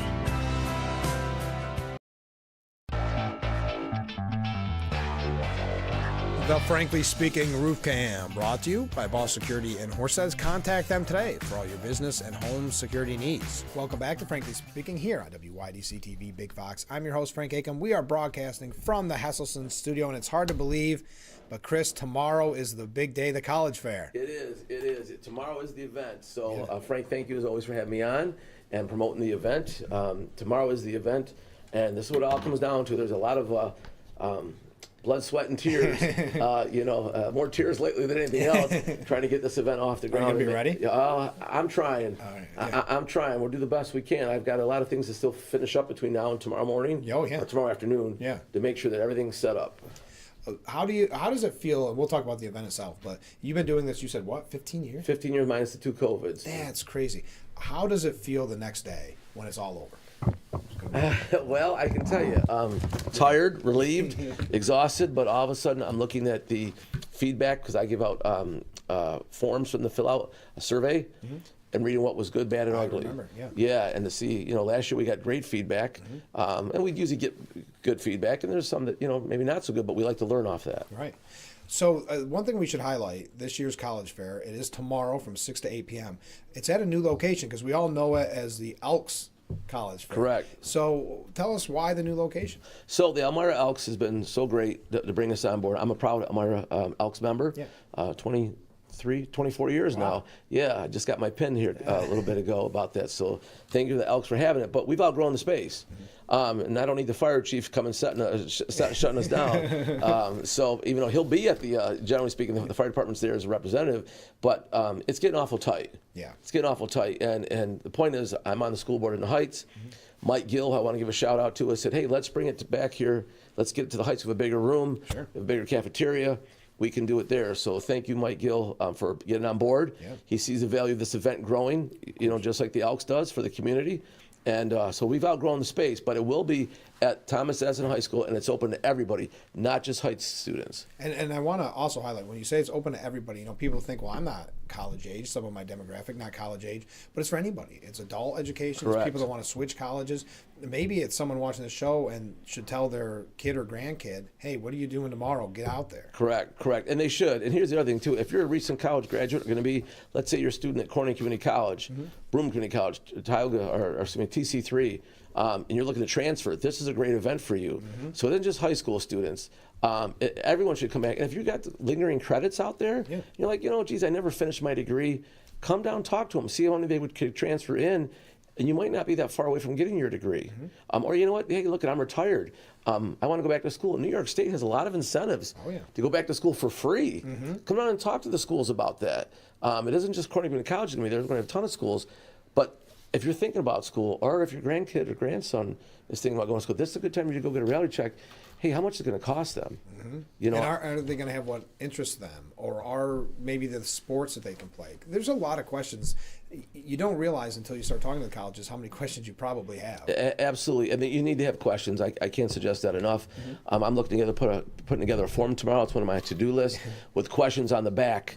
for students, because some kids will come in not knowing what to ask. Sure. And a proud former admissions counselor and representative, it's nice to have those kids prepared. And I know that if they go to their school counselors and ask them, they have lists that they'll give them and questions to ask to bring with them. So they still have time to get their questions together. Right. Why did, because you said 15 years ago, so 15 years ago, why did you decide to start the college fair? Well, again, at that time I was working in higher education. I was admissions representative. And a lot of bigger cities, because I traveled all up down to New York State, the East Coast. I traveled a lot. And to all my admissions brothers and sisters out there, safe travels. We'll see you tomorrow. Yes. Please make it safe here and return home safe. But with that being said, most places you'd hit twice a year. Bigger cities had a college fair in the fall, and they had one in the spring. Okay. Because the spring one, you're catching the seniors that still haven't decided what they want to do, where they're going to go, what the next step is. And you've got juniors that are getting ready because I want to have this application in as soon as possible. So my thought was, when I ran for school board and was elected, I spoke to the superintendent at the time, Mary Beth Fiore, and I said, why don't we do this? And Mary Beth said, yeah, I think it's a good idea, but we also have one in the fall. And I said, but we need to have something else in the spring to catch them. Right. And it took off, and it's been wonderful. And I can't thank the community enough for their support for this. And of course, the Elks getting on board, bringing it downtown, and governing this for us. Now, and I want to mention that because there's so many people that are involved, and I want to talk about the sponsors. Is it too late for sponsors? I mean, I know it's tomorrow. Is it too late for sponsors? We have your information up on the screen.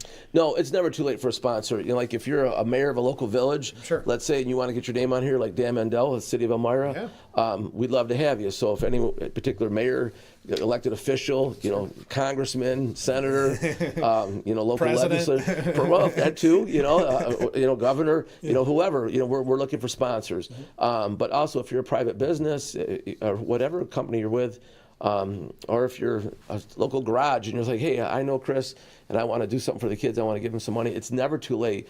I'm never going to turn down a sponsor at the last moment. I've got new sponsors that just came in literally that I'd like to mention here when we get a moment. They're going to be on board. Let's do it right now, because we had mentioned on the last time we mentioned the whole list. Who do you have that's new? Yeah, so since we spoke a few weeks ago, I want to let you know that we have the Southside Sub Shop. Oh, great. Steve over there who runs it does a great job. That place has been forever. Excellent subs. He's going to be a sponsor. We have also Hunt Engineers, who does a lot of work in the community. Oh, yeah. They're going to get on board with it this year. Welliver Construction, who does a lot of things with Hunt. Yes, I'm sure. They're also going to be a sponsor. We have a private donor, another private donor that came on and said, hey, Chris, I love what you're doing in the community. Keep it up. I'm proud of you. Here's some money, but he doesn't want his name out there. That's great, though. Then I'm like, okay, great. I've got 2 of those this year that have done that. And then, of course, the Heights Sub Shop has got on board. That's right in the backyard of the school. Sure. They're going to also be a sponsor this year, too. So those are some just new ones that have come on since we spoke. Top of the whole list. Yes. Wow. So if someone's watching this and says, hey, Chris, I want to help you out, like if you own a pizza place, for example, and you want to donate some pizzas, we could use that, which would be wonderful. But we're always looking for sponsors, and we can use all types. And that's how you know it's such a valuable resource for our community, when you have so many people jumping on board and saying, I want, just like that, I don't want my name out there, but I want to make sure that this is a successful event. And some of which the money goes to, correct me if I'm wrong, which this just started last year, is fantastic, is the scholarship drawing. Correct, it is. And one other new sponsor, too, is the Elks in Wellsville. Okay. They also have reached out and said, we want to be a sponsor. So, again, if you're a community or civic organization, you want to be involved, we'd love to hear from the Moose or the American Legion, other groups out there I could name off, the Lions Club. We'd love to have you, because this is a community event. I can't stress that enough. It is not done by the taxpayers. Right. I'm glad that you mentioned that. But with the scholarship drawing, like I said, I think you started that last year? I did. It was the first time we've ever done it. I was able to raise enough money to have instant scholarship drawing last year downtown, and we had 3 drawings. This year we're going to do 4. Okay. So it's going to be 4 drawings at 8 o'clock of a $500 instant scholarship. That's great. And let me explain to you, it's wonderful. And how this is going, it's unprecedented. Okay. I challenge any other area event that's doing this to give out 4 $500 scholarships. Right. Let me know who it is. I want to see how they're doing it. But what it's going to be is it's going to be a $500 drawing at 8 o'clock. They don't need present to win, but they do have to come to the event and fill out the ticket. I would hope. And what it is going to be, we need a letter of acceptance of that college or university, and then also a letter of registration to full-time. Okay. So once they give us those, then we'll cut the check for them from the Elmira Elks. But that's not even, let's say they're not, maybe they're a junior in high school. Do you sit on the money for Yes, them? we will. Okay. So yes, we will. So that's perfect. Yep. And it doesn't, that's just for showing up. just for showing up. I mean, I don't know how much more you guys can make it. You're gonna come in and get free parking, a free event, climate controlled, right? And then of course there's gonna be all types of freebie given away by the people that are there. Of course. And then on top of that, you have a chance to win $500 instantly. Yeah. I mean, it's a win-win-win. And you get to learn about colleges you could potentially go to. Well, absolutely. And I want to mention one other thing too, because this has been growing so much. It isn't just colleges anymore. That's right. Yeah, I mean, now it would also be a career fair, which next year we're going to be changing things up, hopefully, and making it bigger, because we also have the New York State DEC will be there. New York State Police will be there. I'm working on New York State Corrections. They're supposed to get back to me, so they will be there. We also have the Elmira Fire Department, Elmira City Police. They're all going out looking for candidates, or cadets, to that. We also have technical schools that are going to be there. UTI is one of them. So there are opportunities. If you don't want to go to college, but you want to go, and also, most important, we have the armed services. Yes. Which are going to be there. So you've got your New York State National Guard, who's one of our sponsors. So you could be a part-time in the service and go to school, and they have so many opportunities with money for them. You have the Air Force, you have the Navy, the Marines, the Army. There's so many opportunities for students to come, not just college, but also the armed services. And I also wanted to mention, or ask you, we don't have the time to name every school that's involved, but where there's local schools, how far is the farthest school, would you say? Wow, that's a good question. I mean, I know we have University of Buffalo coming, Syracuse University coming, University of Rochester coming, RIT coming. We have the local schools in this area that are going to be there. The farthest one, I'd have to double check my list, but I want to say it's Vermont or Maine. Oh, okay. I think, yeah. Wow. And my wife, Lindsay, takes care of that side for me. So thank you, Lindsay, for all your help with that. And but we have schools that are far away that are coming. PA schools, obviously, But again, it depends. And we've had schools that have inquired from far away about an event, and like, geez, I never heard of this event, but thank you for the mailing us. Maybe something we should look at. And those are schools that are in the Midwest. Wow. I throw a big net out there of invitations to see how we can get. Yeah, I do. If you're thinking about attending, or you want to send your kid or your grandkid or whatever, what should they know before they attend? What should they bring? Number one, I would bring your parents with you if you could, for they get the same answers too. Yep. So you're not getting second and third information. I would bring your questions. You can also Google them if you can't get to your counselor by tomorrow. And then most important, which they should bring with them, is their thoughts of what their major is, if they're going to be bringing a car, if they're going to be bringing a pet with them, because schools now do allow pets on campus. Wow, that's wild. Yeah, it's unbelievable. It's a great thing to have. And then, of course, the realistic of, can I afford this school? Do I have enough money saved? Do my parents have enough money? Do I have a 529? Did I get scholarships? Do I really want to live that far away? Right. Because the reality is, you got to look at a map and say, okay, I live right here in Chemung County, but the school I'm looking to go to is 4 hours, 6 hours, 8 hours away. Do I want to be that far from home, or can I afford to be that far away from home? Yeah. So you need to be realistic on your thoughts and bring them with you. Again, it is the upcoming college fair tomorrow from 6 to 8 p.m. at Thomas A. Edison High School. So do you think, Chris, we can talk on the 16th year? I'm planning on it, and most importantly, with the 16th year, I'm hoping that we can create more of a job career fair with the college fair, and even have more schools and people involved with this, which is great. I do want to take a moment out to thank, of course, as I mentioned, my wife, Lindsay. Yeah, of course. Who I started this with, couldn't do it without her. Chris Giaconda, my technical support. My IT guy who I just spoke to, Mike Gill, the superintendent down at the Heights now, who said, let's bring it here and I'll help you every way I can. My son Leonidas, who will be there. Yeah. He's our little people greeter. He goes around and makes sure everyone's set up. April Bates McNerney from the Elmira Elks, who's been my point person at the Elks. Can't do without them. Can't do without the Elks.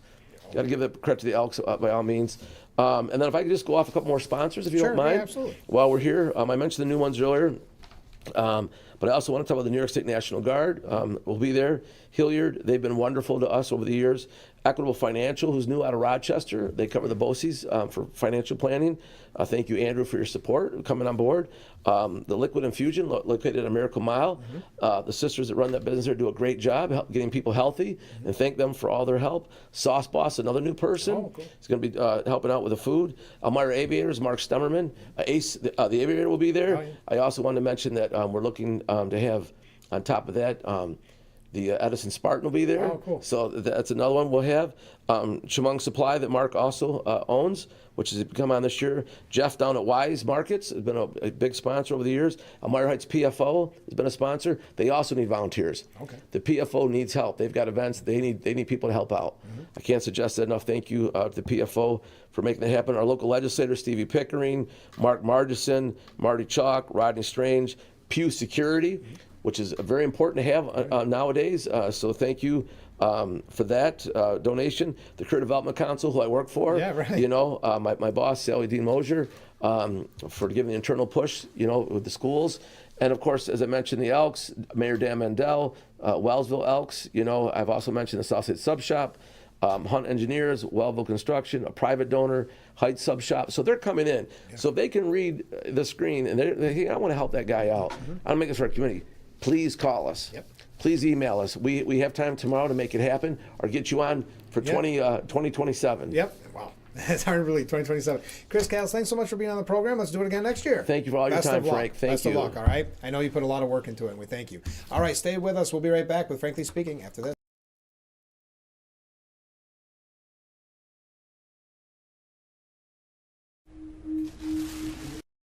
I had to pack up all my things. I had to leave my home. And I never knew where I was going next. It felt like I never even had a say. But then you came along. Change a child's story. There's a child in foster care waiting for a volunteer like you. Learn how you can help at nationalcasagal.org. Attention high school students. The Elmira Elks College Fair will be happening April 29th from 6 to 8 p.m. at Thomas A. Edison High School in Elmira Heights. It's open and free to the public. There will be up to 50 college representatives from technical schools, universities, in-state, out-of-state, 2-year, 4-year, public and private schools. Also the United States Armed Forces. If you're looking to transfer, this will be the college fair for you. Also a chance to win an instant scholarship drawing at 8 p.m. Come down to the Elmira Elks College Fair on April 29th from 6 to 8 p.m. Dear Coach. Dear Coach, they don't teach you that inner strength is the most important kind of strong. But you taught me that. They don't teach you how to build confidence in yourself or how to deal with all the pressures all at once. But you taught me that. First tee was more than golf. It's where I discovered what I'm capable of. You didn't just prepare me for 18 holes. You were preparing me for every day of my life. Learn more at firsttee.org. Hi, I'm meteorologist Brandon Weathers. For our Tuesday, we have a chance for showers out there. Temperatures relatively close to average with a high near 62. Then additional showers overnight, bottoming out in the mid and upper 40s. By our Wednesday, another day where we're rather seasonable and we have some shower potential as well as the rumble of thunder that is possible. Additional showers Thursday, briefly drier Friday. We'll have a slight chance Saturday. Temperatures consistently cooling down.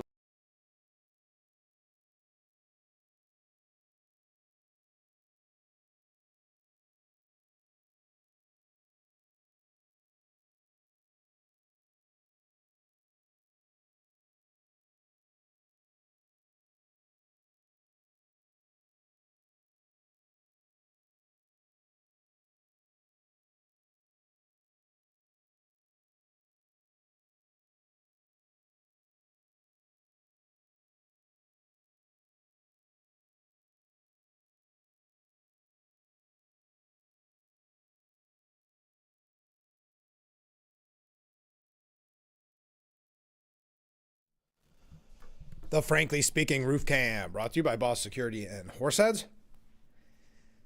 Contact them today for all your business and home security needs. We are back, broadcasting live from the Hesselson studio. Let's go to some viewer comments. Where are they? There we go. Please, people on the left, show us one thing Trump has done that any other president hasn't done. Thank you very much. Comment from a different viewer regarding the psychological projection of the left, saying that the right is more responsible for violence due to rhetoric is absolutely absurd and propagandized fantasy. Thank you very much. Good morning, Frank. Steve here. Well, good morning, Steve. It's amazing just how delusional people have become. When people actually believe that things are staged and people have actually died during events, they have lost touch with reality. When you make claims against Trump, they aren't even comparable to how he is treated by politicians and those in the media. Reality has become an alternative parallel universe to some. It wasn't Trump that forced people to get shot or lose their jobs. That was true proof that the Democrats don't care about anything other than power, and that can't be argued. Thank you, Steve. Comment from a different viewer. For your information, founded by actor Charles Algernon, Sidney Vivian, the Elks Club was initially called the Jolly Corks. The organization was created in response to the need for mutual support among performers, particularly after the death of a fellow actor due to the lack of funds for medical care. Well, thank you for that. I did not know that. The New York Post editorial board asks, how many times must Trump be targeted before the left quits radicalizing people? Oh my goodness, I'm running late. For the third time, an assassin Saturday night came far too close to killing President Trump. And in what's starting to seem like a pattern, the suspect was clearly a radicalized lefty. Thank God no one was seriously injured this time. But is this what the left wants? Because sane, democracy-loving Americans are beginning to wonder, what will it take to get lefty politicians in the media to quit their sick, dangerous accusations about Trump, which are surely fueling the hostility and deadly violence? I am no longer willing to permit... Oh, yeah, we already read about the manifesto. Where did Allen get such ideas about Trump and the need to remove him via murder? Almost certainly from the left, including from Democrats in positions of power. Barely a day goes by without some Democrat calling Trump an autocrat, a king, a dictator, Hitler. They claim he's ended democracy in America. They cheer the No Kings rally as if Trump actually had royal power.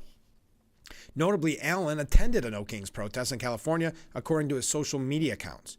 Democrats have also repeatedly linked Trump to Epstein's crimes despite the lack of evidence. Representative Ted Lieu endlessly promotes the charge that the president's raped children, again with no evidence whatsoever. They also portrayed ICE agents as Nazi brown shirts under Trump's command. And leftists not only slam Trump, they romanticize violence. A recent New York Times podcast featured radicals like Hassan Piker, who seem to advocate murder for the greater good. Radicals praise Luigi Mangione, who's accused of killing Brian Thomas simply because Thompson was United Healthcare's CEO. Notably, Allen's manifesto makes it sound like a Mangione wannabe. Will the left now turn him into a hero? Please, how does murder square with democracy and law and order? True, the killers are generally mentally ill, as Allen seems to be based on his own words, but sick individuals who hear outrageous charges from people considered authority figures, congressmen, governors, etc., are apt to act on what they hear. Imagine, as Mangione and Allen seem to, they're doing the nation a service by taking up arms. Tyler Robinson, who was so disturbed over what he believed was hateful rhetoric that Charlie Kirk, that he saw it fit to fatally shoot him. Nick Rosk sought to kill Justice Brett Kavanaugh, fearing the Supreme Court would overturn Roe v. Wade. In Dallas, a gunman opened fire on an ICE facility, killing a detainee, and radicals have targeted numerous other ICE agents in violent attacks. Unable to live with the results of 2 elections, Democrats have been resorting to extraordinary steps ever since Trump first won back in 2016. Launching smear campaigns like the Russia hoax, impeaching him twice, slapping him with bogus civil and even criminal charges, moving to toss his name from the ballot, and of course portraying him as a dire threat to the nation. Those steps go well beyond the bounds of legitimate democratic politics, which they claim they champion. And now Trump has been targeted for assassination 3 times. Violent resistance won't end well for anyone. For the sake of the country, it's long past time for them to knock off the inflammatory rhetoric. On that note, we got to take a short break. Getting ready to wrap things up. Wow, this is going fast. Stay with us. We'll be right back with Frankly Speaking here on WYDC TV. Big Fox.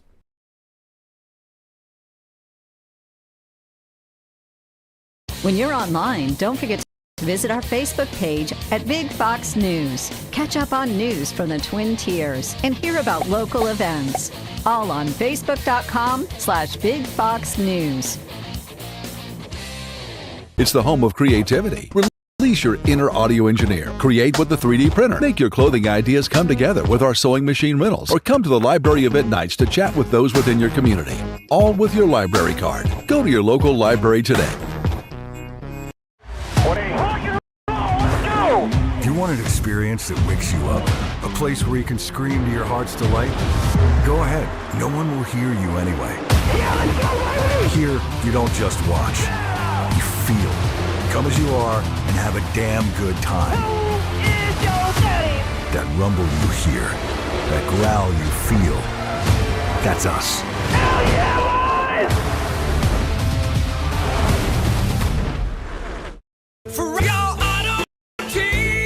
Google reviews rank Ferrario Jeep Ram the highest customer experience Jeep Ram dealer in our area. Returning Stellantis lessee, lease a new Ram 1500 Bighorn Hemi V8, just $499 a month and $29.99 due at signing. Or lease a new Jeep Gladiator Rubicon, just $419 a month and $29.99 due at signing. Check out all your Jeep Ram favorites during our declaration of deals. Visit Ferrario Jeep Ram.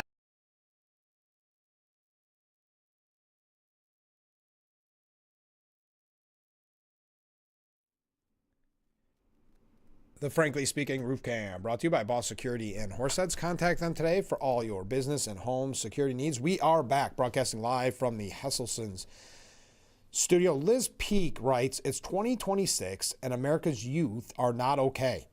Young people in the U.S. are angry and miserable, surveys show, despite living in the most prosperous nation on earth. They are likely to stay that way. They hate capitalism, despair about climate change and social justice, have devalued the things that matter most, like family and religion, and instead put their faith in false prophets like Zohran Mamdani.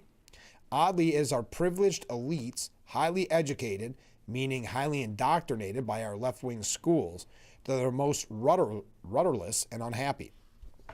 The result is people like Cole Allen, a 31-year-old graduate of the prestigious Caltech University who allegedly decided to shoot Trump's administration officials attending the White House Correspondents' Dinner this past weekend. Or Tyler Robinson, the 22-year-old accused of killing Charlie Kirk. Or Thomas Matthew Crooks, the 20-year-old who shot and wounded President Trump in Butler, Pennsylvania. Or Colt Gray, Robin Westman, all three under the age of 25 and accused of deadly school shootings. These are just a few names. There are plenty more. What do they all have in common? They're not destitute, not starving. They're just angry. Some blame young people's woes on social media, which is undoubtedly part of the problem, but they themselves are also to blame. Young people are liberal, which is normal, but today's leftists are not just critical of the status quo and want to improve it. They hate the status quo and have brought the idea that American institutions and businesses are corrupt and must be punished, even if that means violence. Consider the piece published last Wednesday by the New York Times titled, "The Rich Don't Play Their Rules, Why Should I?" The article celebrated petty theft. Oh, we mentioned this last week, I believe. Without getting too much into this, because I already have to take a break, I just realized. But she wraps up by saying, imagine beating yourself up because you order takeout occasionally or fly to Miami for midwinter break. These women have politicized and announced so many normal acts of everyday life that their lives have become a boiling cauldron of self-loathing. It isn't just plastic cups that make them happy. It's also parking for free on the street and private schools. More important, it's the recognition that to be politically potent, to actually make a difference in the lives of those who bag groceries at Whole Foods, they would have to spend years working there and unionizing the workforce. That, for this spoiled group, would be a step too far. All right, we got this short break. Stay with us. Getting ready to wrap up today's edition, so get your last second comments in, and we'll return after this.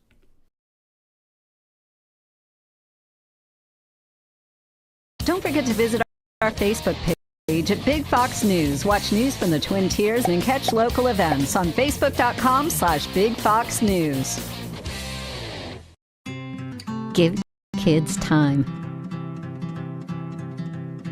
Just 5 minutes a day. Ask them how they're feeling. And listen.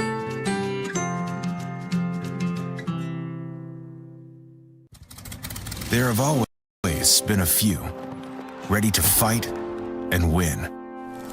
Since 1775, these few have been Marines, and they come from across this land to defend the future of our nation.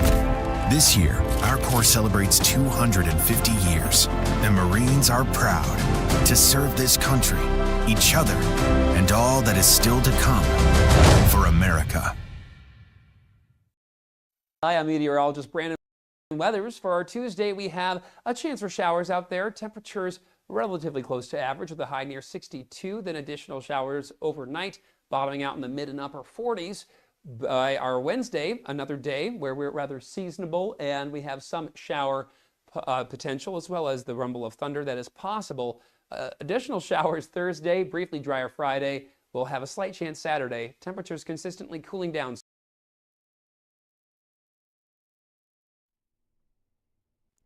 The Frankly Speaking Roof Cam, brought to you by Boss Security in Horseheads. Contact them today for all your business and home security needs. We are back, broadcasting live from the Hesselson studio here on Market Street in Corning. A couple quick things to get to. Virginia's top court went after Democrats over their redistricting move, which they called a blatant power grab. Democrats faced tough questioning before the Virginia Supreme Court on Monday during oral arguments on a redistricting referendum that narrowly passed last week, though most of the justices were oddly quiet.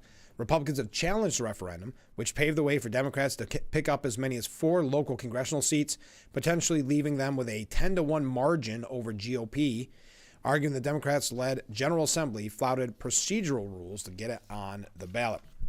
Now, Ron DeSantis, Florida's governor, released a new congressional map creating 4 more GOP-leaning seats in Florida. All right. Now, Trump also, you may have seen this over the weekend, Trump backed or endorsed the idea of changing the name of Immigration and Customs Enforcement to National Immigration and Customs Enforcement, which would give the agency the acronym NICE. Now, this had come up on our program quite some time ago. We had promoted this. But I want Trump to change ICE to NICE so that the media has to say NICE agents all day, every day. And Trump responding, saying, great idea, do it. All right. Also, King Charles III and Queen Camilla, I don't think I pronounced that right, get royal welcome from Trump and First Lady Melania at the White House. The two couples exchanged handshakes upon the royal arrival, while Melania Trump kissed the Queen's cheek before bowing to King Charles. Also, wow, we are I can't believe we're out of time already. Iran is on the brink of irreversible damage to oil fields as storage runs out during the blockade.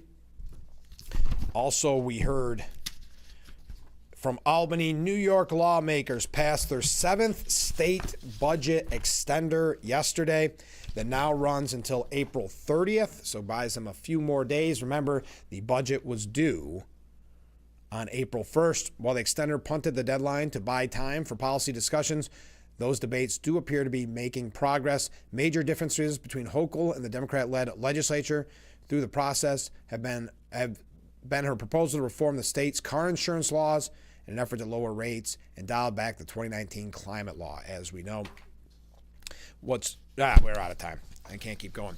We are completely out of time. Thank you for all the comments. Thank you for all the waves. We want to thank Chris Callis for being on the program to let us know all about tomorrow's college fair. So thank you to Chris Callis. And have a great day, everyone. And we'll be back tomorrow morning, bright and early. Tomorrow, Sheriff Jim Allard will be our guest. So make sure you tune in. This has been Frankly Speaking. We'll see you tomorrow.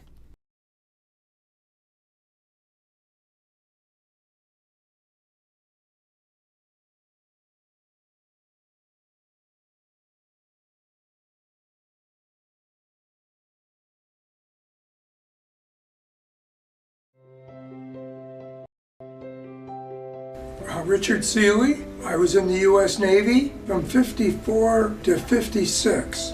Jim Morgan, U.S. Navy Air, 1952 to 1956. I really appreciate the luncheons, mainly because you get the chance to talk to these guys and see their experiences. Then you get, people looking out for you. Because if you don't show up for dinner, they want to know why. The Deckel Deals is here, and it's exploding into April at Chilson Wilcox. Drive home a Ram 1500 and save over $6,400. Plus, get 2.9% for 72 months or 4.9% for 84. And this comes with the best powertrain warranty in the business. 10 years, 100,000 miles. Or save up to $8,400 on a 2025 Jeep Grand Cherokee. But hurry, only 13 left. They all must go. As always, get the highest trade-in values. Period. These deals won't last. When they're gone, they're gone. Attention, students. The Elmira Elks College Fair will be happening April 29th from 6 to 8 p.m. at Thomas A. Edison High School in Elmira Heights. It's open and free to the public. There will be up to 50 college representatives from technical schools, universities, in-state, out-of-state, 2-year, 4-year, public and private schools. Also, the United States Armed Forces. If you're looking to transfer, this will be the college fair for you. Also, a chance to win an instant scholarship drawing at 8 p.m. Come down to the Elmira Elks College Fair on April 29th from 6 to 8 p.m.